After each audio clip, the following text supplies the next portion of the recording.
सर्वांना जय भारत, लाल सलाम.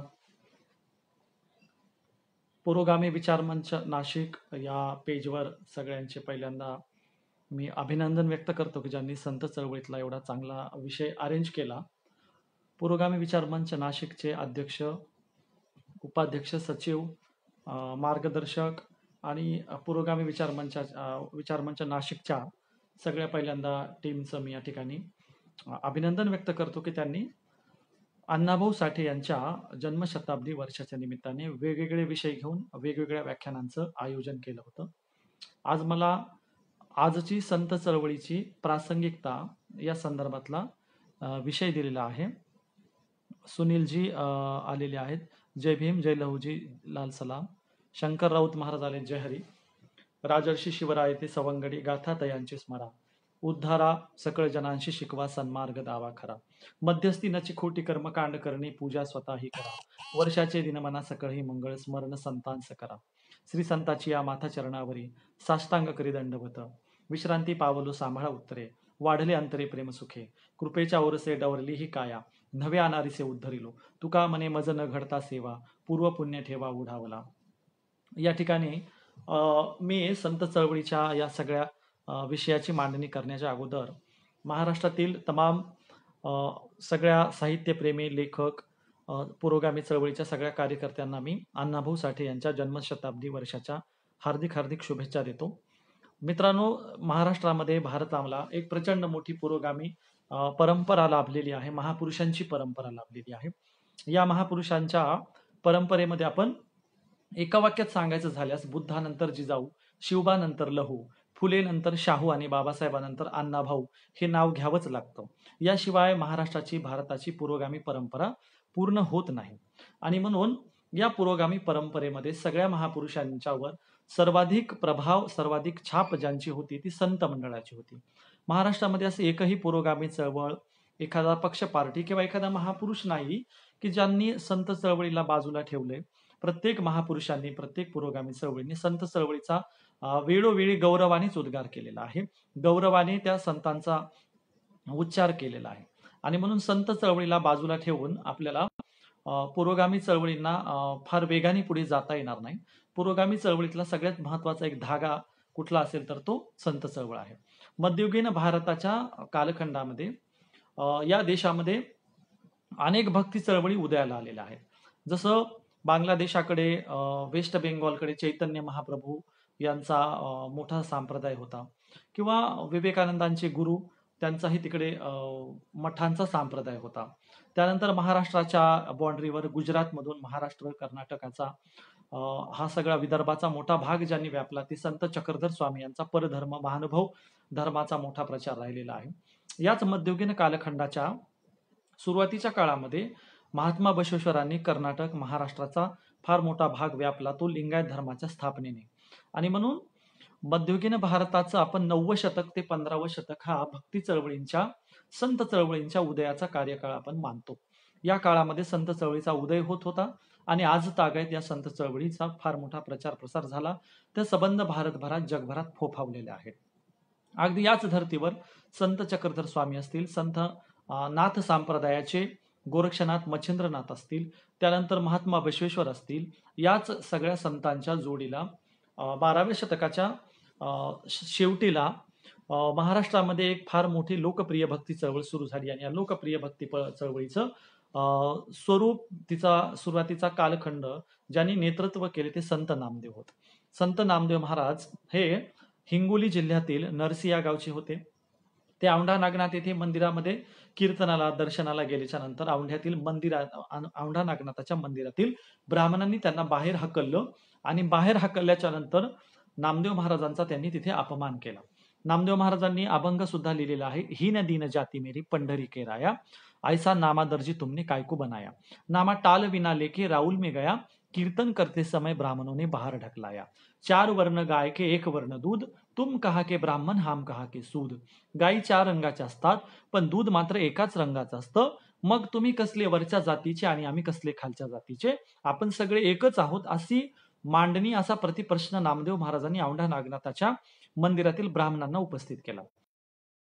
आणखीनही ब्राह्मणांनी काही दिलेलं नाही. नामदेव महाराजांचा स्वाभिमान दुखावला गेला. तिथे विसोबा खेचरांची त्यांची भेट झाली. विसोबा खेचरांनी उपदेश केला की मंदिरातल्या मूर्त्यांच्या समोरच कीर्तन करायची काय गरज आहे, लोकांना जमवायचं, मंदिराच्या मागेही कीर्तन केलं काय, गावोगाव जाऊन कीर्तन केलं काय, प्रश्न हा लोकजागृतीचा आहे, मूर्त्यांच्या समोर कीर्तन करून काय मिळणार आहे. अशा पद्धतीने निर्गुण भक्तीचा, व्यापक भक्तीचा उपदेश संत विसोबा खेचर यांनी केल्याच्या नंतर आणि मग नामदेव महाराजांनी व्यापक काम करायचं ठरवलं. ते पंढरपूर येथे आल्याच्या नंतर त्यांना चंद्रभागेच्या किनाऱ्यावर रामायण महाभारत हे ग्रंथ वाचणारे काही लोक दिसले आणि त्यांना वाटलं की एवढा मोठा ग्रंथ, किती ओवे आहेत ह्या सगळ्या, आपणही असं काहीतरी करावं. आणि मग त्यांनी संकल्प सोडला की शतकोटी अभंग निर्मिती करेल. आणि म्हणून अभंग वृत्ताचे, अभंग परंपरेचे जनक संत नामदेव महाराज आहेत. वारकरी परंपरेचे जनक संत नामदेव महाराज आहेत आणि आरती परंपरेचे जनक संत नामदेव महाराज आहेत. अशा बहुजनांच्या संत चळवळीचे, बहुजनांच्या येथील शेतकरी, कष्टकरी, गोरगरीब, शोषित, वंचितांच्या भक्ती चळवळीचे प्रथम उद्गाते संत नामदेव महाराज आहेत. मग नामदेव महाराजांनी कारागीर जातींना, 18 पगड जातींना सोबत घेऊन सबंध महाराष्ट्रामध्ये इथल्या पुरोहितशाहीच्या, इथल्या सरंजामशाहीच्या विरोधामध्ये काम करायचं ठरवलं. शिंपी जातीत जन्मलेल्या नामदेव महाराजांना जर मंदिरात येऊ दिलं जात नसेल तर मग शूद्र अतिशूद्रांचं, अस्पृश्यांचं, भटके मुक्तांचे काय हाल असतील याचा अंदाज आपण बांधू शकतो. आणि मग नामदेव महाराजांनी आपल्या संत मंडळामध्ये संत गोरोबा काका यांना सामावून घेतलं, जे कुंभार जातीतून होते. त्यानंतर संत सावता महाराज हे माळी जातीतून होते. त्यानंतर संत नरहरी महाराज हे सोनार जातीतून होते. त्यानंतर अशा विविध कारागीर जातीतल्या, व्यापारी जातीतल्या, दुय्यम शेतकरी जातीतल्या लोकांना संत नामदेव महाराजांनी एकत्रित करून संत मंडळाची स्थापना केली. आणि मग या सगळ्या लोकप्रिय होत असलेल्या नामदेव महाराजांची आणि संत चोखोबारायांची भेट झाली. नामदेव महाराजांनी वाळवंटामध्ये चोखोबारायांना कडाडून मिठी मारली आणि सांगितलं की आमच्या या पंथामध्ये कुठलाही भेदभाव नाही, जातीभेद नाही, अस्पृश्यता नाही, गैरबराबरी नाही, विषमता नाही. आणि मग नामदेव महाराजांच्या संत मंडळामध्ये सर्वाधिक लोकप्रिय असणाऱ्या संत चोखोबारायांची एंट्री झाली. संत चोखोबाराय पूर्वाश्रमीचे आजच्या या सगळ्या भूमिकेमधून सांगायचं झाल्यास ते पूर्वाश्रमीचे महार जातीचे होते. त्या काळात तत्कालीन व्यवस्थेने या जातीला अस्पृश्य मानलं होतं आणि म्हणून अस्पृश्य जातीच्या माणसाला संत मंडळात घेऊन कडाडून मिठी मारून नामदेवांनी चोखोबारायांच्यासह त्यांची बायको आणि त्यांची मुलं, त्यांची मेहुणा, त्यांची बहीण या सगळ्यांना वारकरी मंडळामध्ये सामावून घेतलं. आणि म्हणून संत नामदेव महाराजांचे सर्वात लाडके मित्र, शिष्य जर कोण असतील तर संत चोखोबाराय होते. मग नामदेव महाराजांनी घोषणा केली, परतल्या श्रुती म्हणती नेती नेती, आम्हा गाता गीती सापडले. तुमच्या वेदांना, पुराणांना, स्मृतीला जे सापडलं नाही, नुसते तुम्ही ओरडता, बोंबलता, संस्कृतमध्ये काहीतरी म्हणता, जे गोरगरिबांना, इथल्या लोकांना कळत नाही. त्या वेदांना, पुराणांना, स्मृतीला जे सापडलं नाही ते आम्हाला सापडले. आम्हाला काय सापडलंय? आम्हा सापडले वर्म करू भागवत धर्म. आता आम्हाला आमचं वर्म सापडलंय, आम्हाला आमचं सत्व सापडलेलं आहे, आम्हाला आमच्या मुक्तीचा मार्ग सापडलेला आहे आणि आम्ही त्या भागवत धर्माच्या मार्गाने जाणार आहोत. हा आमचा भागवत धर्म वेदांना मानणार असणार नाही. आमचा हा भागवत धर्म संस्कृतचा स्तोम माजवणार नाही. आमचा हा भागवत धर्म यज्ञयाग कर्मकांडाला मानणार नाही. तो नामस्मरणाचा भक्तिमार्ग मानेल. तो निर्गुण निराकार ईश्वराला मानेल. ईश्वर मानायची वेळेस आली तर तो पंढरपूरच्या अहिंसावादी, कमरेवर हात ठेवलेल्या तथागत विठ्ठलाला मानेल. पण आम्ही मात्र हिंसा करणाऱ्या कुठल्याही देवी देवतांचे समर्थक बिलकुल नाहीत, अशी नामदेव महाराजांनी घोषणा केली. आणि मग नामदेव महाराजांनी सांगितलं, आम्हा सापडले वर्म करू भागवत धर्म. भागवत शब्दाचा अर्थ होतो भाग म्हणजे हिस्से किंवा तुकडे तुकडे, आणि वत म्हणजे समान, ज्याची समान वाटणी आहे, ज्याचे समान तुकडे केलेत, सगळ्यांना वाटून दिले, असा भागवत धर्म नामदेव महाराजांनी त्याची घोषणा केली. आणि मग नामदेव महाराजांच्या संत मंडळात ते लोकप्रियतेच्या शिखरावर असताना त्यांच्याकडे मग संत ज्ञानेश्वर महाराजांनी त्यांचे भावंड सगळे पुढे आलेले आहेत. आणि म्हणून अशा पद्धतीने नामदेव महाराजांनी सुरू केलेला हा भागवत धर्म सर्व लोकांच्या मुक्तीचा धर्म होता. त्या काळामध्ये सगळ्यांना सोबत घेऊन जाणारा होता. तिथल्या ब्राह्मणी व्यवस्थेच्या, सरंजामी व्यवस्थेच्या विरोधात प्रश्न विचारणारा हा धर्म होता. नामदेव महाराजांच्या संत मंडळामध्ये संत जनाबाईची बालवयापासूनच एंट्री होती. संत जनाबाईंना आजूबाजूचं सगळं वातावरण पाहिलं, तिथली पंढरपुरातली आजूबाजूची जाती व्यवस्था, अस्पृश्यता पाहिली. विशेषतः पंढरपूरच्या मंदिरातील बडवे माजी अस्पृश्य जाती जमातीच्या लोकांना, आदिवाशांना मंदिरात येऊ देत नसत. सवर्णांनाही मंदिरात आल्यास देवाला स्पर्श करण्याचे हक्क अधिकार नव्हते. आणि मग या सगळ्या संतांनी आवाज उठवायला सुरुवात केली. एकदा संत चोखोबाराय मंदिरात जाण्याचा प्रयत्न करत असताना तिथल्या ब्राह्मणांनी बडव्यांनी त्यांना हकललं, मारलं आणि मंदिराच्या बाहेर काढलं. तेव्हा चोखोबारायांनी अभंग लिहिला. धाव पाव विठू आता चालू नको मंद, बडवे मज मारती काय अपराध. हे भगवंता पांडुरंगा बघ, हे बडवे मला मारतायत, मला काय अपराध आहे, कोणत्या जातीत जन्माला येवं हे माझ्या हातात होतं का. चोखोबरायांच्या बायकोने प्रश्न केला की जन्म गेले उष्टे खाता लाज नाही तुझ्या चित्ता. अरे वर्षानुवर्ष पिढ्यानपिढ्या आमचं उष्ट, तुमचं उष्ट खाण्यातच आमच्या पिढ्यानपिढ्या गेल्यात, तुला लाज तरी वाटते का देवा.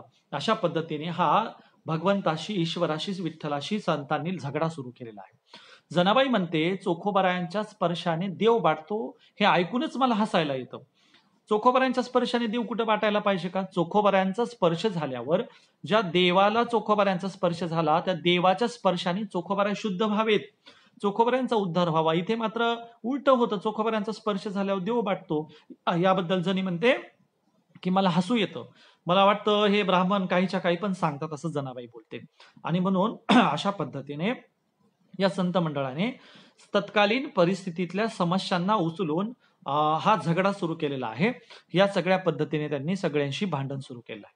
मग कुठल्या टप्प्यावर भांडण होतं, तर हे भांडण होतं प्रस्थापितांची, उच्च जातवर्गीयांची जाती व्यवस्था, वर्ण व्यवस्था विरुद्ध शूद्रातिशूद्रांची समतेची लढाई. आणि म्हणून संतांनी सांगितलं की आम्ही तुमच्या प्रस्थापित जाती व्यवस्थेचं तत्वज्ञान मानणार नाहीत, तुमच्या वर्ण व्यवस्थेचं तत्वज्ञान मानणार नाही. मग कुठलं हे तत्वज्ञान आहे जाती व्यवस्थेचं, वर्ण व्यवस्थेचं, हे तत्वज्ञान आहे वेदांताचं तत्वज्ञान. आणि म्हणून संतांनी सांगितलं आम्हाला वेद अमान्य आहेत, वेद मानायची वेळच आली तर आम्ही कुठले वेद मानू.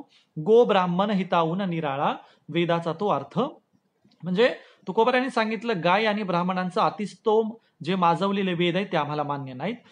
संत चोखोबरायांनी सांगितलं अनादि निर्मळ वेदांचे ते मूळ परब्रह्म स्वजवळ विटेवरी. अरे तुमच्या वेदांच्या अगोदरचा आमचा तथागत पांडुरंग आहे, तुमच्या वेदांना मानायची काय गरज आहे आम्हाला. आमच्याकडे वेदाच्याही अगोदरचं वेदांचं मूळ असणारा हा विठ्ठल आहे. अशा पद्धतीची चोखोबरायांनी आणि सगळ्या संतांनी ही मांडणी केलेली आहे. आणि म्हणून या पद्धतीची मांडणी वैदिक विरुद्ध शूद्रातिशूद्रांचं तत्वज्ञान. मग वेदांत नाकारला, वैदिक तत्वज्ञान नाकारलं, तर यासाठी मग आपलं काही तत्वज्ञान द्यावं लागेल ना. आणि मग संतांनी अभंग निर्मितीचा संकल्प सोडला. अभंग हे मराठी भाषेमध्ये आहेत, लोकांना समजणाऱ्या भाषेमध्ये आहेत, संस्कृतला नाकारणारे आहेत.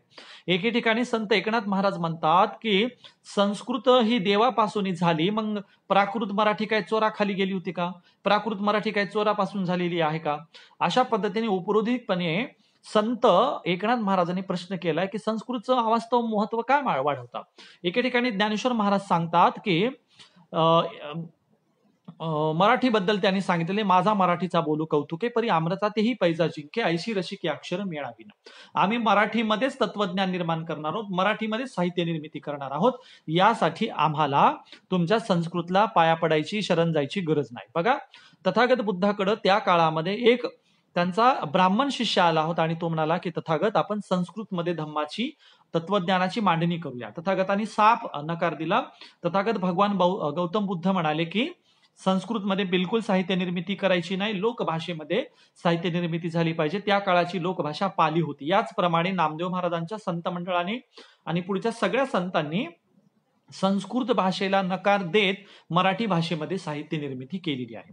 आणि म्हणून अशा पद्धतीने संस्कृत विरुद्ध मराठी हा झगडा सुरू झाला. वैदिक विरुद्ध अभंगाची व्यवस्था मानणारा हा झगडा सुरू झाला. पुढचा झगडा होता अनेकेश्वरवाद विरुद्ध एकेश्वरवाद, अनेक तीर्थक्षेत्र विरुद्ध एकच तीर्थक्षेत्र. आणि म्हणून तुकोबाराय म्हणतात वाराणसी गया पाहिली मी द्वारका, परीनो हे तुका पंढरीचा, पंढरीच्या लोका नाही अभिमान, पाया पडती जन एकमेका.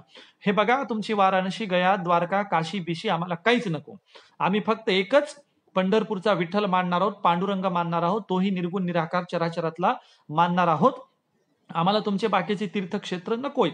अशा पद्धतीने संतांनी भूमिका घेतली आणि अनेक तीर्थक्षेत्रांना पर्याय हा पंढरपूरचा पांडुरंग हा उभा केलेला पर्याय आहे. अशा पद्धतीने अनेकेश्वरवाद विरुद्ध एकेश्वरवाद पुढे जात असताना या सगळ्या संतांनी जातीभेदाला, अस्पृश्यतेला, गैरबराबरीला, विषमतेला जाहीर नकार दिलेला आहे. तुकोबराय सांगतात यारे यारे लहान थोर याती भलत्या नारी नर, तारावया पार भाव सिंधू, पंढरीच्या लोका नाही अभिमान, पाया पडती जन एकमेका. मुंगी आणि राव आम्हा सारखाची जीव, विष्णुमय जग वैष्णवांचा धर्म, भेदाभेद भ्रम अमंगळ. अशा पद्धतीने आम्ही भेदाभेद करणार नाहीत. कोण्याही जीवाचा न घडो मत्सर वर्म सर्वेश्वर पूजनाचे. आम्ही कुणाचाच जातीभेद करणार नाहीत, मत्सर करणार नाहीत, द्वेष करणार नाहीत, वर्ण व्यवस्था पाळणार नाहीत. आमच्याकडे सगळे भावंडांच्या प्रमाणे आहेत. यारे यारे लहान थोर याती भलत्या नारी नर. विविध जाती धर्म पंथाचे लोक इथं येऊ शकतात. आम्ही एकमेकांच्या गळ्याला गळा लावणार आहोत, मिठ्या मारणार आहोत, आम्ही कडकडून भेट घेणार आहोत, आम्ही एकमेकांच्या पाया पडणार आहोत. इथे आम्ही वर्णाश्रम धर्मातली जाती व्यवस्था अस्पृश्यता पाळणार नाहीत अशी संतांनी घोषणा केली होती. आणि म्हणून अशा पद्धतीने संत जाती व्यवस्थेच्या विरोधात, विषमतेच्या विरोधात, गैरबराबरीच्या विरोधात, कर्मकांडाच्या विरोधामध्ये अशा पद्धतीने सगळे संत मंडळ काम करत होतं. आणि म्हणून माझा साधा प्रश्न आहे, हे संत मंडळ जर देवाधर्माचंच, ईश्वराचंच, धर्माचंच, स्पेशली ब्राह्मणांना अपेक्षित असलेलं जर काम करत होतं, तर या सगळ्या संतांना त्रास का देण्यात आला, हा माझा प्रश्न आहे. चोखोबारायांना मंदिरात येऊ दिलं गेलं नाही, मंदिराच्या बाहेर हाकललं, पंढरपूरच्या बाहेर हाकललं. चोखोबारायांनी चंद्रभागेच्या पलीकडे जाऊन झोपडी बांधली आणि दीपबाळ बांधून आयुष्य व्यतीत करायचा प्रयत्न केला. पुढे चोखोबारायांना पंढरपुरातूनही हकलून मंगळवेढ्याच्या वेशीच्या बांधकामावर राजाकडे शिकायत करून पाठवण्यात आलं होतं. संत जनाबाईच्या घरी 40 ब्राह्मण धावून गेले. 40 ब्राह्मणांनी चोरीचा आळ घातला. जनाबाईंना वाड्याच्या बाहेर काढलं, गावातून धिंड काढली आणि चंद्रभागेच्या किनाऱ्यावर जनाबाईला सुळावर देण्याचा कार्यक्रम करण्यात आला. जनाबाईचा अभंग आहे, पदक विठ्ठलाचे नेले ब्राह्मण म्हणती जनी न नेले, अग शिंपियाची जनी नेले पदक दे आणूनी. अशा पद्धतीने चोखोबारायांना त्रास, संत जनाबाईला त्रास, संत नामदेव महाराजांना औंढ्याच्या मंदिरातून हाकलून दिलं, तिथे त्रास देण्यात आला. संत मीराबाई म्हणतात कृष्ण मंदिरात गेल्या, अदृश्य झाल्या, मीराबाईंना त्रास देण्यात आला. संत रविदास महाराजांना चित्तोडगडावर बोलावून चामडं कापण्याच्या हत्याराने त्यांची हत्या करण्यात आली. आज चित्तोडगडावर संत चोखोबारायांच्या तिथे समाधी आहे, तिथे त्यांच्या पद्धतीच्या पादुका आहेत. संत रविदास महाराजांना त्रास देण्यात आला. कबीरांच्या देहाची फुले झाली म्हणतात, कबीरांना अशा पद्धतीने त्रास देण्यात आला. पुढच्या काळात ज्या ज्या संतांनी मानव मुक्तीचं, माणुसकीचं, माणसाला माणूस मानणारं काम केलं, त्या सगळ्या संतांना अक्षरशः गाडगे महाराजांच्या पर्यंत त्रास देण्यात आलेला आहे. आणि म्हणून संत काही केवळ वैदिकांच्या व्यवस्थेचे, ब्राह्मणांना अपेक्षित असलेलं वर्णाश्रम धर्माचं काम करत नव्हते, तर संत माणुसकीचं, मानवतावादाचं, इक्वॅलिटीचं, बरोबरीचं, समतेचा आग्रह धरणारं काम करत होते. पण संतांना त्या काळाच्या काही मर्यादा आल्या असतील. त्या काळाच्या मर्यादा आज आपल्या चष्म्यातून बघून संतांना आपल्याला बाजूला टाकता येणार नाही, डावलता येणार नाही, सोडून देता येणार नाही. प्रत्येक माणसाला त्या त्या काळाच्या मर्यादा येतच असतात. आणि म्हणून अशा पद्धतीने आज संत चळवळ ही महाराष्ट्रामध्ये गोरगरिबांमध्ये, खेड्यापाड्यामध्ये लोकप्रिय आहे. या संत चळवळीचा धागा पकडून आपल्याला लोकांमध्ये प्रबोधन करता आलं पाहिजे, त्यांच्यामध्ये पुन्हा समतेचा आग्रह धरावा लागणार आहे. संत चळवळ पंढरपूरला गेल्याच्या नंतर समानता पाळते, इक्वॅलिटी पाळते. दिंड्यांमध्ये कुठलाही वारकरी कुणाचाही जातीभेद विचारत नाही, सगळे एकमेकांच्या पात्रावर जेवतात, ताटात जेवतात, समानता मानतात. हे सगळं पंढरपुरात आणि दिंड्यांच्या काळात होतं.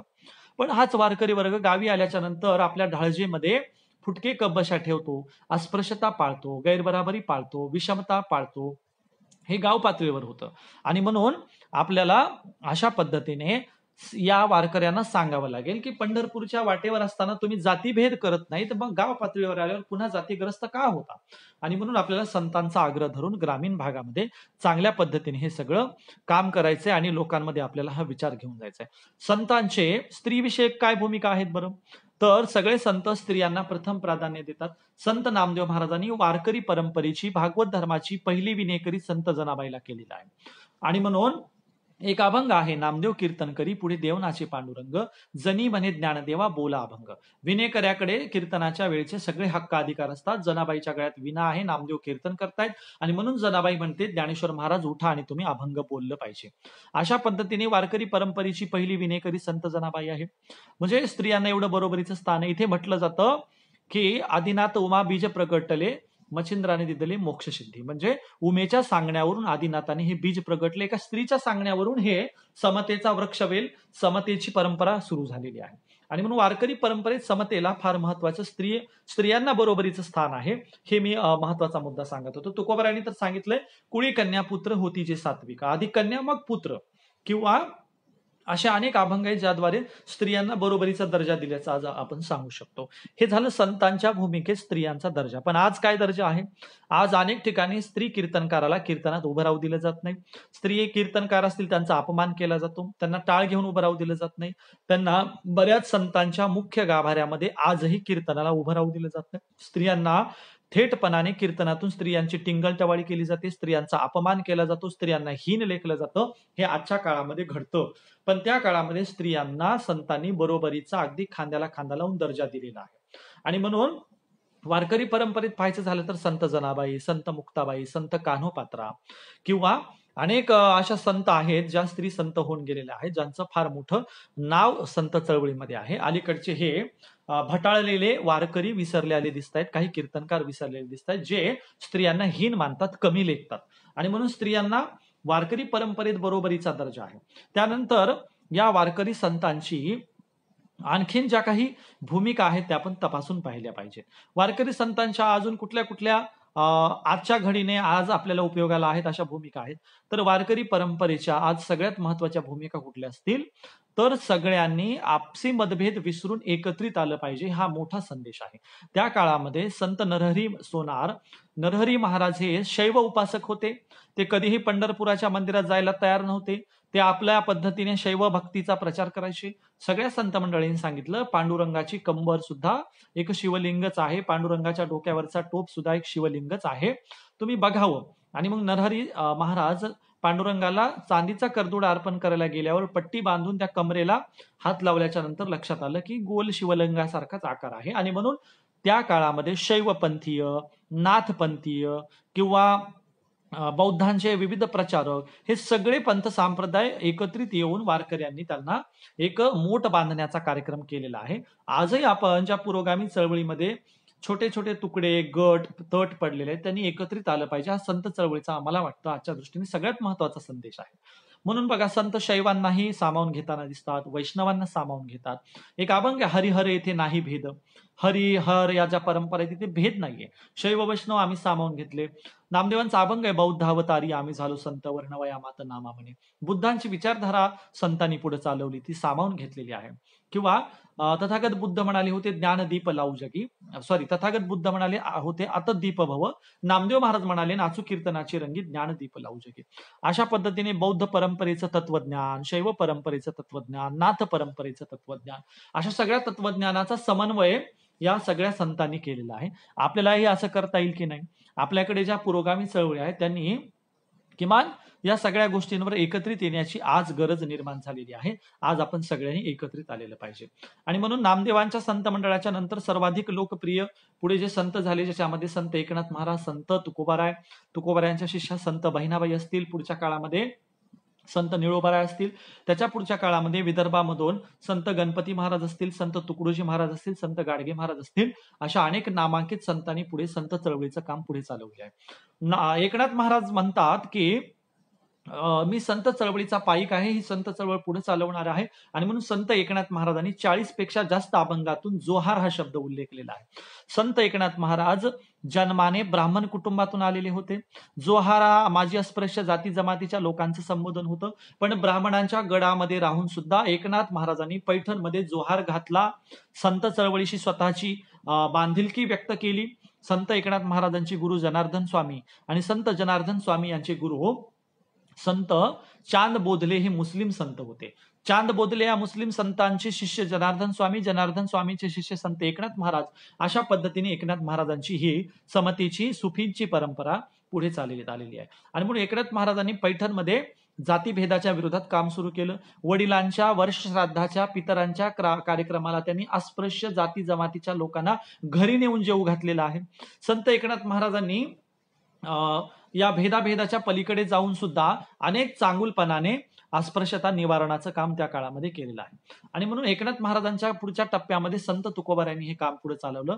तुकोबाराय सांगतात की नामदेवी केले स्वप्ना माझी जागे, सवे पांडुरंगे येऊन या, सांगितले काम करावे कवित्व, वावगे निमित्त बोलू नये. तुकोबाराय सांगतात माझ्या स्वप्नामध्ये संत नामदेव महाराज आले आणि नामदेव महाराजांनी सांगितले की मला आता समतेचं, अभंग निर्मितीचं, काव्यत्वाचं काम करायचं आहे, बाकीच्यांच्या नादाला लागायची गरज नाही. आणि मग तुकोबारायांनी तत्वज्ञानात्मक शब्द निर्मितीचा, अभंग निर्मितीचं काम पुढे सुरू केलं. त्याच्यामध्ये त्यांना अनेक आडफटी आणण्यात आले, त्यांचा अभंगाचा गाथा बुडवण्यात आला, गावातून हाकलून देण्यात आलं, त्यांच्या अंगावर उकळतं पाणी टाकण्यात आलं, त्यांची बदनामी करण्यात आली, टिंगल टवाळी करण्यात आली, तुकोबारायांच्या घरामध्ये वेश्या पाठवण्यात आली. तुकोबारायांना अशा नाना तऱ्हेनं बदनाम करायचा कार्यक्रम तुकोबारायांच्या काळामध्ये झालेला आहे. आणि मग तुकोबारायांनी सांगितलं भुंकू नका आला तुका विष्णुदास. आता हा तुकोबराय आता मी वैदिक परंपरेच्या वर्णाश्रम धर्मियांच्या ब्राह्मणी व्यवस्थेच्या विरोधात आलेलो आहे, मी कंबर कसून आलेला आहे, अशा पद्धतीने तुकोबरायांनी भूमिका घेतली आणि इथे गोरगरिबांच्या हिताचं तत्वज्ञान निर्मितीचा कार्यक्रम तुकोबरायांनी पुढे चालवला. आणि म्हणून या देशामध्ये तुकोबराय सांगतात की घोकावया अक्षर मज नाही अधिकार. बघा तुकोबराय म्हणतात की आता कुणब्याच्या घरात जन्माला आलेल्या तुकोबरायांना जर अक्षर घोकू दिले जात नसतील तर मग शूद्रातिशूद्रांचे त्या काळात काय हाल असतील. तुकोबराय एका ठिकाणी म्हणतात नाही कोणी येथे मुकियांचा जाण, आम्ही मुके आहोत, आम्हा मुक्यांची जाणीव असणारा कोणी नायकच नाही. पुढच्या काळामध्ये हाच तुकोबरायांचा अभंग घेऊन त्यांच्या नावावर मूक नायक पेपर सुरू करायचं काम परमपूज्य विश्वरत्न बोधिसत्व डॉक्टर बाबासाहेब आंबेडकर यांनी केलं. बघा तुकोबराय म्हणतात मी मुका आहे, आम्ही मुके आहोत, आम्हा मुक्यांचा कुणी नायकच नाही. बाबासाहेबांनी हाच अभंग घेऊन तुकोबरायांच्या संकल्पनेतला आदर्श मुक्यांचा नायक होऊन दाखवलं. आणि म्हणून तुकोबरायांना अपेक्षित असलेला आदर्श मुक्यांचा नायक कोण असतील तर ते डॉक्टर बाबासाहेब आंबेडकर होते. आणि म्हणून तुकोबरायांनी पुढच्या ह्या सगळ्या भूमिका मांडत असताना सांगून ठेवलेलं आहे की या आजूबाजूच्या लोकांना मी गुलामीतून अंधश्रद्धेतून कर्मकांडातून मुक्त करते, पण ही लोक समजून घेत नाहीत. एके ठिकाणी तुकोबराय खूप तळमळीनं म्हणतात किती सांगू तरी ना ऐकती भटकीचे पुढे शिंदळीचे रडतील. अरे मी किती सांगतो या लोकांना, ही लोक ऐकतच नाहीत, समजून घेत नाहीत. यांनी हे सगळं उदात्त माणुसकीचं तत्वज्ञान समजून घेतलं पाहिजे. अशा पद्धतीने तुकोबरायांनी भूमिका व्यक्त केल्या होत्या आणि ही अभंग निर्मिती करून तुकोबराय सगळ्यांना एक नवा अजेंडा देत होते, एक नवी माणुसकीची विचारधारा बहाल करत होते. तुकोबरायांचं संबंध तत्वज्ञान तुम्ही बघायला गेलात तर माणसाने जीवन कसं जगावं, पैसे कसे कमवायलेत, घरात कसं व्यवहार करावा, इतरांशी कसा व्यवहार करावा, समता कशी पाळावी, स्त्रियांशी कसं व्यवहार करावा. बघा एकाच गोष्टीमध्ये तुकोबरायांचा संपूर्ण तत्वज्ञानाचा एक मूळ मुद्दा सांगतो.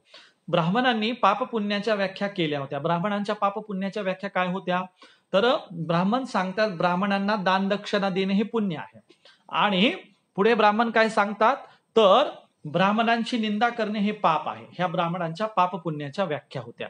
परंतु तुकोबरायांनी पाप पुण्याच्या ब्राह्मणांच्या, वैदिकांच्या, वर्णाश्रम धर्मियांच्या ब्राह्मणांच्या पाप पुण्याच्या व्याख्या नाकारल्या आणि तुकोबरायांनी आपली पाप पुण्याची व्याख्या केली. तुकोबराय सांगतात परोपकार ते पुण्य, परपीडा ते पाप. इतरांवर उपकार करणे, इतरांच्या मदतीसाठी धावून जाणे हे पुण्य आहे आणि इतरांना त्रास देणे, इतरांना पीडा देणे हे पाप आहे. जगातली सगळ्यात सुंदर पाप पुण्याची व्याख्या कोणती असेल तर तुकोबरायांनी केलेली आहे. आणि म्हणून तुकोबरायांनी सांगितलं होतं जे का रंजले गांजले त्याशी म्हणे जो आपुले, साधू तेथे देव तेथेची ओळखावा, साधू तेथेची जाणावा. अशा पद्धतीने साधू देव हा रंजल्या गांजल्यांची सेवा करणाऱ्यातच पाहिलं पाहिजे, अशी तुकोबरायांची ही सगळी भूमिका होती. आणि म्हणून माणुसकीचा उदात्त विचार तुकोबरायांनी या ठिकाणी हे सगळं सांगायचं काम केलेलं आहे. आणि म्हणून तुकोबरायांच्या नंतर पुढची ही विचारधारा अनेक लोकांवर प्रभाव टाकून गेलेली आहे. ज्याच्यामध्ये सर्वात मोठा प्रभाव जर कुणावर पडला असेल ते राष्ट्रपिता ज्योतिराव फुले साहेबांवर. फुले साहेबांचे अखंड तुकोबरायांचे अभंग, चोखोबरायांचे अभंग आणि नामदेव महाराजांचे अभंग एकत्रित घेऊन बघायला गेला तर फुलेंचे अखंड आणि या सगळ्या संतांचे अभंग सेम आहेत. एकाच पद्धतीचा अभंग म्हणजे कधीही भंग न पावणारे, तर अखंड म्हणजे ज्याला खंडनच नाही, खंडच होत नाही, असे अभंग आणि अखंड. आणि म्हणून फुलेंनी आपल्या सत्यशोधक धर्माच्या स्थापनेच्या बॅनरवर संत कबीरांचा अभंग घेतला होता, दोहा घेतला होता आणि सत्यशोधक धर्माची घोषणा केली होती किंवा अधिवेशन फुलेंनी घेतलं होतं.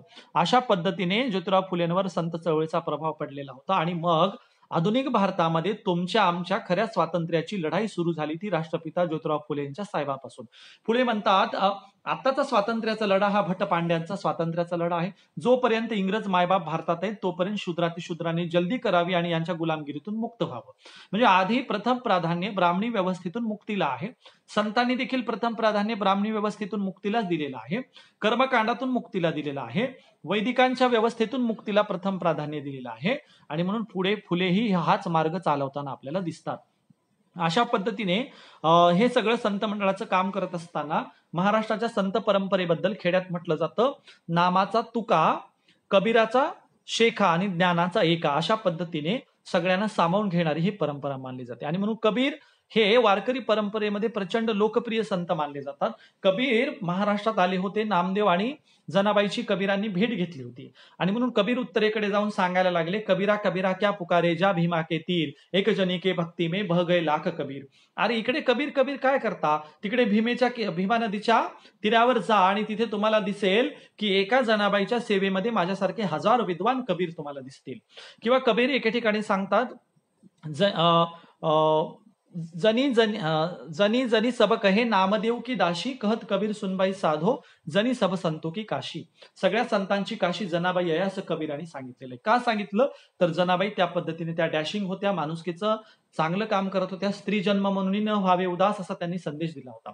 एके ठिकाणी जनाबाई सांगतात, डोईचा पदर आला खांद्यावरी, भरल्या बाजारी जाईल मी, हाती घेईल टाळ खांद्यावरी विना, आता मज मना कोण करी, पंढरीच्या पेठे मांडिले पाल, मनगटावरी तेल घाला तुम्ही, जनी मने झाली मी वेसवा, निघाले केशवा घर तुझे. मी डोक्यावरचा पदर कमरेला खोसून भर बाजारात येणार आहे आणि भर बाजारात आल्याच्या नंतर लोकांना गुलामीतून, अंधश्रद्धेतून, कर्मकांडातून मुक्त करणार आहे.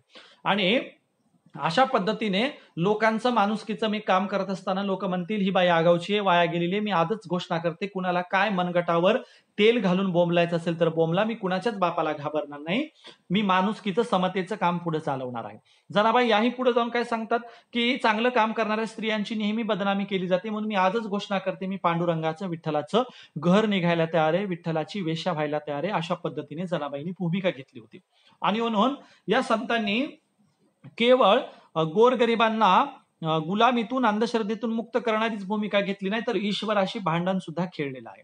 आणि म्हणून जनाबाई पुढे काय म्हणतात, नामदेव महाराज एके ठिकाणी सांगतात, पतित पावन म्हणून आलो तुझ्या दारा, पतित पावन म्हणून नव्हे जातोशी मागारा, झेंगोट घेऊन हाती, दवंडी पेटविन तिन्ही लोकी, देवा तू पतित पावन तू नव्हे तू मोठा घातकी. नामदेव महाराज सांगतात, अरे तू पतित पावन, गोरगरिबांना मदत करणारा म्हणून तुझ्या दारात आलो होतो, आणि तू काय गोरगरिबांचं भलं करताना दिसतच नाहीस. अपराधा विना बळी घातला पाताळी, तू आमच्या बळीराजाला विनाकारण पाताळात घातलंस. आता तू काही पतित पावन नाहीयेस हे मला कळलेलं आहे.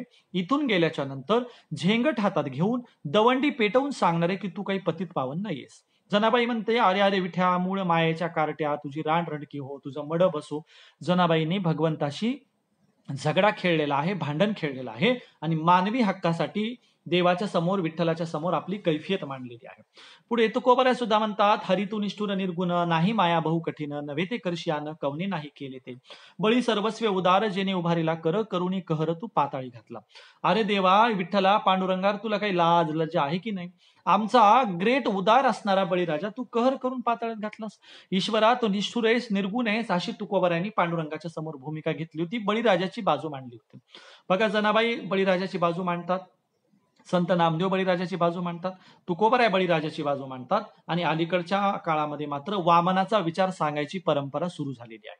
वारकरी परंपरेला वामन मान्य नाही, बळीराजा मान्य आहे. त्या बळीराजाचा विचार आपण सगळ्यांनी पुढे चालवला पाहिजे. अशा पद्धतीने संतांशी सुद्धा, ईश्वराशी सुद्धा भांडण करत करत आपल्या हक्क अधिकारांची लढाई त्या काळामध्ये सुद्धा पुढे रेटलेली आहे. आपल्या मानवी मूल्यांचा त्यांनी उहापोह संतांनी ईश्वराच्या दारामध्ये केलंय की आम्हाला माणूस म्हणून जगण्याचे अधिकार आहेत की नाही, तू ते अधिकार आम्हाला देणार आहेस की नाहीस, आम्ही जन्मानेच कसं काय वाईट ठरतो, अशा पद्धतीचे प्रश्न संतांनी विचारलेले आहेत. संत नामदेव महाराज सांगतात, कुशळ भूमीवरी उगवली तुळशी, अपवित्र तयेशी म्हणू नये, नामा म्हणे तैसा जातीचा मी शिंपी, जातीची उपमा देऊ नये. एखाद्या अमंगळ जागेवर, उकिरड्यावर तुळस उगवल्याच्या नंतर तुळशीचे गुणधर्म कमी होणार आहेत का? तिच्या गुणधर्माला काही बाधा येणार आहे का? तसं आम्ही कुठल्याही जाती धर्मात जन्माला येऊ दे, आमचा गुणवत्ता काही वाईट ठरणार आहे का? एखाद्या जातीत जन्माला आलो की वाईटच असतं का? असा संतांचा प्रश्न आहे. आणि म्हणून संतांनी ज्या काळात विज्ञानाचा विकास झालेला नव्हता त्या काळामध्ये ह्युमॅनिटीच्या आधारावर जाती अंताची लढाई त्या काळात संतांनी उभी केली होती. आणि म्हणून मी या संतांच्या भूमिका सांगत राष्ट्रपिता ज्योतिराव फुले साहेबांपर्यंत आलो होतो. पुढे ज्योतिराव फुलेंचा हाच विचार घेऊन महाराष्ट्रामध्ये सयाजीराव गायकवाड असतील, शाहू महाराज असतील, विठ्ठल रामजी शिंदे असतील, अनेक लोक चांगल्या पद्धतीने काम करायला लागले आणि या सगळ्या लोकांवर संत चळवळीचा आणि ज्योतिराव फुले साहेबांचा प्रभाव होता. ज्योतिराव फुले साहेबांची ही सत्यशोधक चळवळीला 2 राजाश्रय लाभले. एक राजर्षी शाहू महाराजांचा राजाश्रय आणि दुसरा सयाजीराव गायकवाडांचा. हा राजाश्रय मिळाल्याच्या नंतर फुलेंच्या जोडीला संत चळवळीचा अभ्यास करणारी मोठी परंपरा सुरू झाली.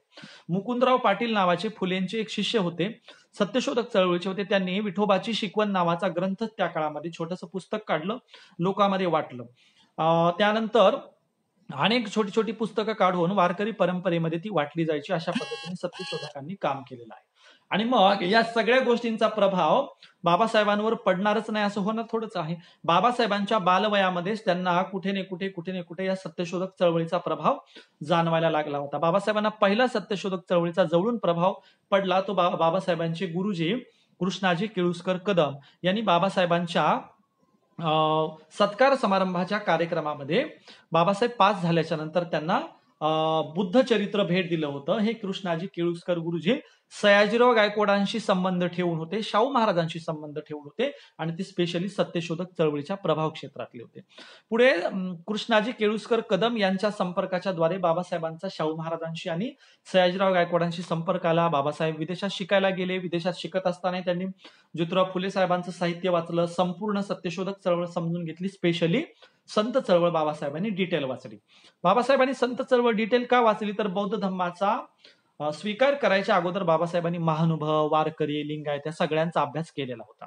आणि म्हणून बाबासाहेबांचे जे गुरु आहेत या गुरु परंपरेमध्ये बाबासाहेबांच्या गुरूंमध्ये संत कबीर आणि ज्योतिराव फुले हे संत चळवळीच्या प्रभाव क्षेत्रातली सर्वात मोठी दोन नाव आहेत. जागतिक दर्जाचा महापंडित, एवढा मोठा शिकलेला माणूस ज्याचं जगभरामध्ये प्रचंड नाव घेतलं जातं, असे बाबासाहेब आंबेडकरांनी ज्योतिराव फुले, संत कबीर आणि बुद्ध या तिघांना गुरु मानलं. हे या देशाचं फार मोठेपण आहे. आणि म्हणून बाबासाहेब आंबेडकरांवर संत चळवळीचा कुठला प्रभाव होता तर बाबासाहेब आपल्या अनेक भाषणांमध्ये संत चळवळीचा उल्लेख करायचे, संतांचे दाखले द्यायचे. बाबासाहेबांनी एका ठिकाणी अहिंसेची व्याख्या सांगताना एका भाषणात ते म्हणाले की मला तुकोबारायांची अहिंसेची व्याख्या सर्वाधिक आवडते. बाबासाहेब त्या व्याख्येचा उल्लेख करतात, त्यामध्ये तुकोबारायांचा अभंग सांगतात. कुठला अभंग आहे? दया तिचे नाव, भूतांचे पालन, अनिक निर्दालन कंटकाचे. बाबासाहेब ह्या ओळीचा उच्चार करून पुढे म्हणतात, या व्याख्येमधल्या पहिल्या भागाकडेच आपलं लक्ष दिलं जातं, दुसऱ्या भागाकडे प्राय दुर्लक्ष होतं आणि म्हणून मी दुसऱ्या भागाकडे तुमचं लक्ष वेधतो. कुठला दुसरा भाग आहे? दया तिचे नाव, भूतांचे पालन. चांगलं वागणाऱ्यांशी आपण दयामाया दाखवली पाहिजे, पण अनिक निर्दालन कंटकाचे, वाईट वागणाऱ्यांचं निर्दालन केलं पाहिजे. बाबासाहेबांनी स्वतः या व्याख्येचा उल्लेख केलेला आहे. ही व्याख्या आवडते असं सांगितलेलं आहे, हे त्यांच्या भाषणामध्ये नमूद आहे. अशा पद्धतीने बाबासाहेब संत चळवळीतल्या अनेक अभंगांचा वेळोवेळी दाखला द्यायचे. बहिष्कृत भारतमध्ये संत ज्ञानेश्वर महाराजांच्या ओव्या त्यांनी हेडिंगला पेपरच्या दिलेल्या आहेत. तुकोबारायांच्या नावाने मूक नायक पेपर चालवला. मूक नायक मध्ये तुकोबारायांच्या अभंगाच्या ओळी दिलेल्या आहेत. आणि बाबासाहेबांनी नंदवार, संत चोखोबाराय आणि संत रविदास महाराज या तीन संतांच्या नावाने अनटचॅबिलिटी नावाचा ग्रंथ अर्पण केलेला आहे. तीन संतांना त्यांनी आपला ग्रंथ अर्पण केला. फक्त बाबासाहेबांनी अलीकडच्या काळात सांगितलं होतं की संतांच्या भक्तीच्या मार्गाने गेलात तर व्यक्तिगत मुक्ती मिळेल, सामुदायिक मुक्ती मिळणार नाही, म्हणून चोखोबारायांच्या मार्गाने आपण जाणार नाहीत, आपण आता तथागत बुद्धाच्या थेट मार्गाने जाणार आहोत, अशी बाबासाहेबांची मांडणी होती. परंतु बाबासाहेब काही संत चळवळीचे द्वेष करणारे नव्हते. त्यांच्या आडवून संत चळवळीला दूर लोटता येणार नाही, द्वेष करता येणार नाही, संत चळवळीला बाजूला टाकता येणार नाही. संत चळवळ आणि फुले शाहू आंबेडकरवादी चळवळ हे एकमेकांचा अविभाज्य भाग आहेत. हे अगोदर आपण समजून घेतलं पाहिजे, त्या अंगाने आपण काम केलं पाहिजे. ठीक आहे, संतांना त्या काळाच्या काही मर्यादा आलेल्या असतील, आज त्यांच्या साहित्यातला बराचसा भाग आपल्याला घेता येणार नसेल किंवा त्यावर चर्चा होतील, पण सबंध संत चळवळ बाजूला ठेवायला गेलात तर इथे मनुवादी, ब्राह्मणी विचारधारेचे, मनुस्मृतीचे समर्थक घुसलेले आहेत. हे पुन्हा या चळवळीला वैदिकांच्या मनुस्मृतीच्या व्यवस्थेच्या दिशेने घेऊन जातात आणि आपल्याला मात्र फक्त बघतच राहावं लागेल. आणि म्हणून अशा पद्धतीने आपल्याला ह्या सगळ्या संत चळवळीला एकत्रित घेऊन काम केलं पाहिजे. कृष्णाजी केळुस्कर कदम, कदम हे नाव प्रथमच ऐकतोय, अन्यथा नेहमी केळुस्कर म्हणजे कुलकर्णी असा समज होता. धन्यवाद. हा, थँक्यू. अशा पद्धतीची बरीचशी मांडणी अलीकडच्या काळात अनेक लेखक साहित्यिकांनी केलेली आहे, म्हणून मी कृष्णाजी केळुस्कर म्हणताना कदम हा शब्द मी मुद्दामून वापरलेला आहे. हे आपल्या सगळ्यांना लक्षात आलं पाहिजे. एक गोष्ट आहे, आता तुम्ही हे सांगितल्यामुळे मला लक्षात आलं की या देशाची एक स्ट्रॅटेजी आहे की काय लपवायचं आणि काय सांगायचं हे ठरलेलं असतं. म्हणून बहुजनांच्या चांगल्या माणसांनी काम करून त्यांचं नाव लपवलं जातं आणि ज्यांनी काहीच काम केलेलं नाही त्यांना फार मोठं केलं जातं. आणि म्हणून आपण मात्र जाणीवपूर्वक असे विविध शब्दप्रयोग केले पाहिजे, लोकांना हे सगळं समजून सांगितलं पाहिजे, स्ट्रॅटेजी बनवली पाहिजे, रणनीती बनवली पाहिजे आणि त्या पद्धतीने सगळं काम केलं पाहिजे. आणि म्हणून आता आज आपण काय केलं पाहिजे, आजची संत चळवळीची प्रासंगिकता मी धावत्या वेगामध्ये अगदी संत चळवळीचा क्रम मी मांडलेला आहे. तरी तुकडोजी महाराज, गाडगे महाराज किंवा संत गणपती महाराज राहून गेले, या तिघांचा थोडासा उल्लेख करणं मला गरजेचं वाटतं. महाराष्ट्रामध्ये सर्वाधिक माणुसकीचं काम संत चळवळीच्या आधारे जर कोण केलं असेल तर ते टॉपेस्ट माणूस जर कोण असेल तर ते राष्ट्रसंत गाडगे महाराज. बघा, संतांच्या फॉर्म मध्ये राहून ते काम करतात. म्हणजे गोपाळा गोपाळा देवकी नंदन गोपाळा म्हणून कीर्तन करतात, दगडावर दगड आदळतात, सगळा संत चळवळीचा फॉर्म वापरतात. पण कधीही मंदिरांमध्ये जाऊन त्या मूर्ती पूजेचा अतिस्तोम करत नाहीत. किंवा पंढरपूरचा एक त्यांचा प्रसंग सांगितला जातो. गाडगे महाराज चंद्रभागेच्या किनाऱ्यावर लोकांनी केलेली घाण साफ करत होते. घाण साफ करत असताना एक मुलगा सकाळी सकाळी आला आणि म्हणाला की महाराज चला मंदिरातली रांग कमी झाली, दर्शनाला चला. गाडगे महाराज बोललेच नाही. पोरगा दुपारी आला, म्हणाला गाडगे महाराज मधल्यामध्ये रांग चालू आहे, चला दर्शनाला. गाडगे महाराज बोललेच नाही. पोरगा 2-3 वाजता परत आला, म्हणाला महाराज मंदिरात कुणीच नाही, विठ्ठलाचं दर्शन घ्यायला चला. गाडगे महाराज म्हणाले खरंच मंदिरात कुणी नाही का? पोरगा म्हणाला नाही. गाडगे महाराज म्हणाले विठ्ठलाला म्हणाव कमरेवरचे हात काढ आणि चल हा चंद्रभागेचा घाट साफ करायला येईल. गाडगे महाराज दरवर्षी पंढरपूरला जायचे पण विठ्ठलाचं दर्शन घ्यायचे नाही. शेवटच्या काळात त्यांनी त्यांच्या संपूर्ण बांधलेल्या धर्मशाळा डॉक्टर बाबासाहेब आंबेडकरांच्या नावावर केले आणि म्हणाले मला फार उशिरा बाबासाहेबांचं कार्य कळालं, नाहीतर मी पूर्वीलाच बाबासाहेबांना माझ्या ह्या सगळ्या धर्मशाळा दिल्या असत्या. बघा, गाडगे महाराजांचं बाबासाहेबांचं एवढं नातं जवळून होतं. आणि म्हणून गाडगे महाराजांच्या बाबासाहेबांच्या त्याच काळामध्ये विदर्भामध्ये जातीयांताची चळवळ चालवण्याचं काम संत गणपती महाराजांनी केलं. त्यांनी विविध आंतरजातीय लग्न लावले. माजी अस्पृश्य जाती जमातीच्या लोकांना, बौद्ध, चर्मकार, मातंग संपूर्ण समाजाच्या लोकांना मंदिरात घेऊन जायचे. आंतरजाती विवाह लावायचे. मातंग मराठा, मातंग माळी, बौद्ध मराठा, सगळ्या जातीचे लग्न विदर्भात त्यांनी लावून दिले. आजही त्याचे पुरावे तुम्हाला बघायचे असतील तर आझाद नावाची युट्यूबवर एक डॉक्युमेंटरी आहे, ती तुम्ही बघू शकता. आणि त्याचबरोबर राष्ट्रसंत तुकडोजी महाराजांनी काम केलं. त्या तुकडोजी महाराजांचं आज ग्रेटपणाने काम जर कोण करत असतील तर ते सत्यपाल महाराज करतात. आणि म्हणून ह्या विदर्भातल्या या सगळ्या संतांचा आदरपूर्वक उल्लेख करणं मला गरजेचं वाटतं. आता आपण अलीकडच्या काळामध्ये येणार आहोत. बाबासाहेबांच्या पश्चामध्ये बाबासाहेब गेल्याच्या नंतर अण्णाभाऊंनी घोषणा केली, कुठली? जग बदल घालून घाव मला सांगून गेले भीमराव, गुलामगिरीच्या या चिखलात का ऋतून बसलाय रावत, चल निघ घे बिनीवरती धाव मला सांगून गेले भीमराव. असं म्हणून अण्णाभाऊंनी पुन्हा लोकप्रबोधनाची आरोळी दिली.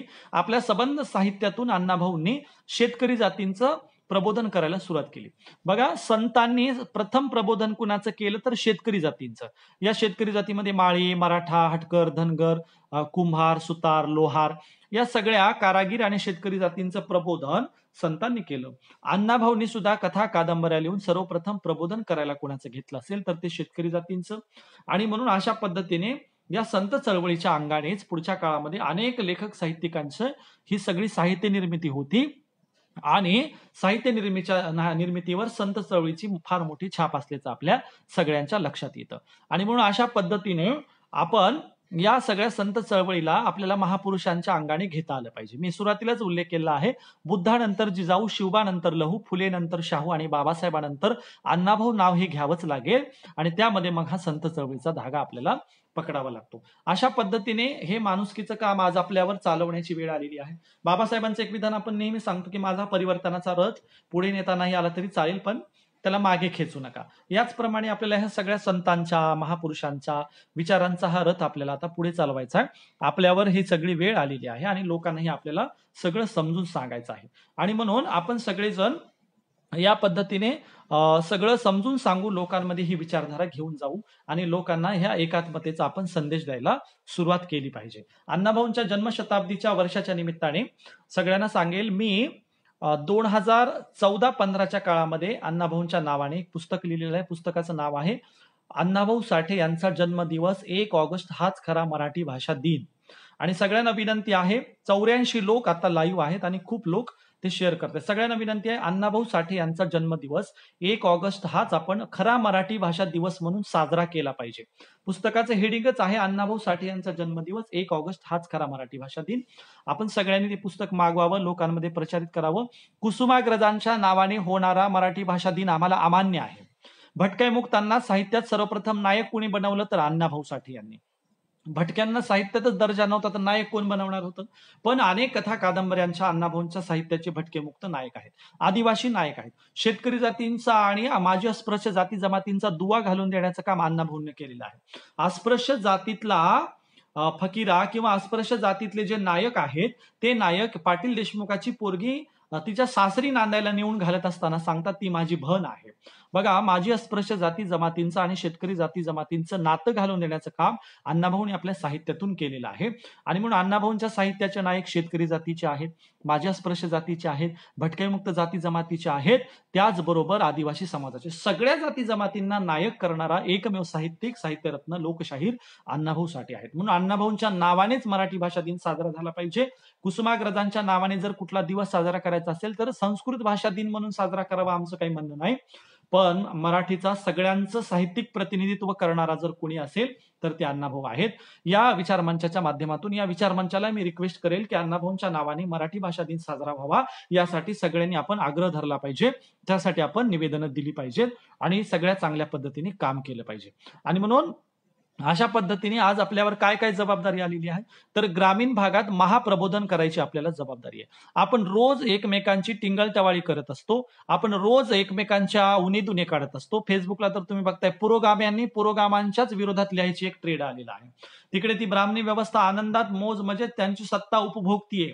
इथं मात्र आपण एकमेकांच्या विरोधात खोचक कमेंट करणार, एकमेकांच्या विरोधात लिहिणार, टिंगलटवाळी करणार, व्हिडिओ बनवणार, काय सगळं ट्रोलिंग करणार. पुरोगाम्यांनी कृपा करून हे थांबवलं पाहिजे आणि महासमन्वय केला पाहिजे. मला तर एक सांगायचं, सगळ्यांचा महासमन्वय अण्णाभाऊ असू शकतात, संत चळवळ असू शकते. आणि म्हणून या महासमन्वयाच्या दुयाला घेऊन आपल्याला चांगल्या पद्धतीने हे सगळं काम करायचं आहे. आम्ही कीर्तन परंपरेतून, माझ्या युट्यूबला कीर्तन, आम्ही कीर्तन परंपरेमधून फुले साहेब, बाबासाहेब, अण्णाभाऊ सांगतो. बाबासाहेबांच्या मूक नायक पेपरला 100 वर्ष पूर्ण झाल्याच्या दिवशी मी कीर्तनातून उल्लेख, बाबासाहेबांच्या कीर्तन परंपरेला 100 वर्ष पूर्ण झाल्याचं आपण कीर्तनातून सांगितलेलं आहे. आणि म्हणून अशा पद्धतीने आपण सगळ्यांनी हे सगळं प्रबोधन केलं पाहिजे, सगळ्यांनी एकत्रित आलं पाहिजे. सगळ्यांना मी एकत्रित येण्याची विनंती करतो आणि हे लांबच चाललेलं थांबवतो. कारण अलीकडच्या काळामध्ये आपला काळच फार वाईट चाललेला आहे आणि म्हणून अशा वाईट काळामध्ये आपण एकत्रित आलं पाहिजे. पुन्हा नव्या भूमिका घेऊन उभं राहिलं पाहिजे. पुन्हा संत चळवळीची, महापुरुषांची नवी मांडणी आपण पुढे आणत राहिलं पाहिजे. आणि म्हणून मी तुकोबरायांच्या शब्दामध्ये सांगेल, आता तरी पुढे हाची उपदेश, नका करू नाश आयुष्याचा, सकाळांच्या पाया माझे दंडवत, आपुलाले चित्त शुद्ध करा. धन्यवाद, सगळ्यांनी ऐकलं, मला प्रतिसाद दिला त्याबद्दल मी तुमचा सगळ्यांचा आभारी आहे. कुणाचा काही प्रश्न किंवा मांडणी असेल तर तुम्ही विचारू शकता. सगळ्यांनी खूप चांगल्या पद्धतीच्या कमेंट केलेल्या आहेत. विजयजी कांबळे, गजाननजी निकाळजे, त्यानंतर बरीच मंडळी दिसते, माणिक जी आहेत, या सगळ्यांनी, अजय जी आहेत, दीपक जी आहेत, या सगळ्यांनी चांगल्या पद्धतीने प्रतिसाद दिला. मी तुमच्या सगळ्यांचा पुन्हा एकदा आभार व्यक्त करतो. कुणाचा लाईव्ह प्रश्न वगैरे असेल तर विचारा, मग आपण थांबूया. संत चळवळीचे अनेक अभंग पुरावे प्रमाण देता येतील. सगळ्यांनी सकळ संत गाथा किंवा आता ऍप्लिकेशन आलेत, युट्यूबवर संत चळवळीची बरीच मांडणी आलेली आहे, ती आपण पाहिली पाहिजे, स्वीकारली पाहिजे. लोकांमध्ये जाण्याचा सगळ्यात जवळचा कुठला दुवा असेल तर ती संत चळवळ आहे. मी असं समजतो की काही कोणाचे काही प्रश्न वगैरे नाहीत आणि मग या ठिकाणी मी थांबतोय. धन्यवाद.